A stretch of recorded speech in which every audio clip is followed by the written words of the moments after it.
It's good for us to compare certain things in our minds. We need to ask ourselves this question. Why would it be more beneficial to go with a non-profit company for these kinds of inventor and entrepreneurial services as opposed to a for-profit company? Let me share my perspective on this. Groundbreaking ideas have famously broken structures. So if you take a groundbreaking idea and you put it into an old structure, it becomes horribly limited. And that is what happens when you take a new idea to a for-profit company. For-profit invention development companies or any kind of entrepreneurial service are old structures. They make that profit selling you a dream.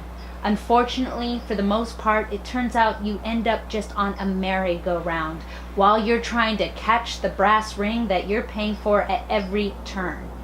And you can ride that merry-go-round for as long as you keep paying, because merry-go-round owners, for-profit companies here, make that profit selling the tickets on the merry-go-round. That is where their whole success is, and not necessarily yours. Now, if you get past the merry-go-round and you actually start to formulate a business around your invention or concept, you start to deal with another set of old structures.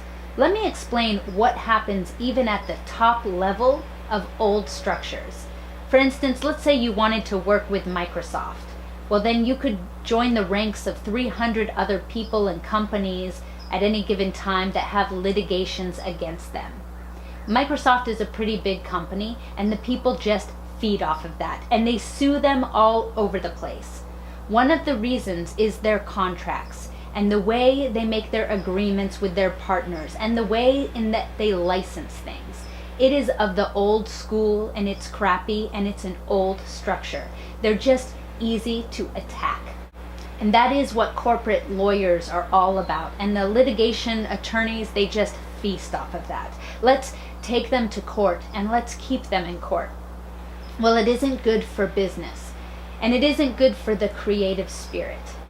But, they make a lot of money, so they just expect that sort of thing. But at the root is the way they have their contracts. It's the way the world works. It's the same way the governments make deals with defense companies and work with people. It causes fights, and it causes struggles, and it causes greed. Little businesses are the same.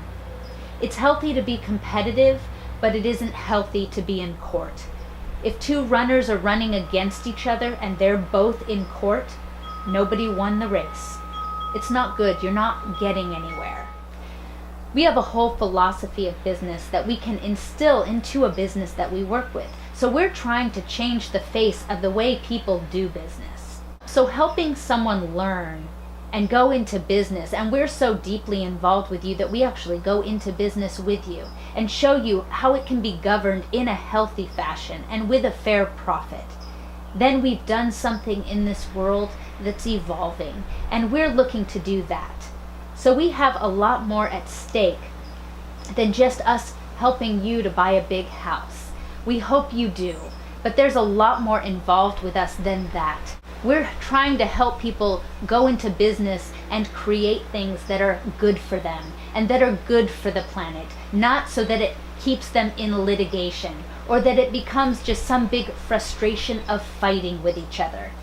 Because what happens is people get excited at first. You're going to give me this, well then I'll give you that, and I'll take this, and I'm going to do this, and it all sounds really good until the first $1 million hits the table, and all of a sudden that's more money than either of them have ever seen, and then manufacturer wants this and that, and really it's just too much power for people.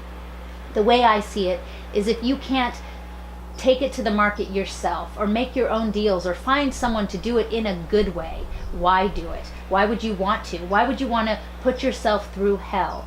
You'll buy a big house and someone will take it away from you. It'll end up in litigation.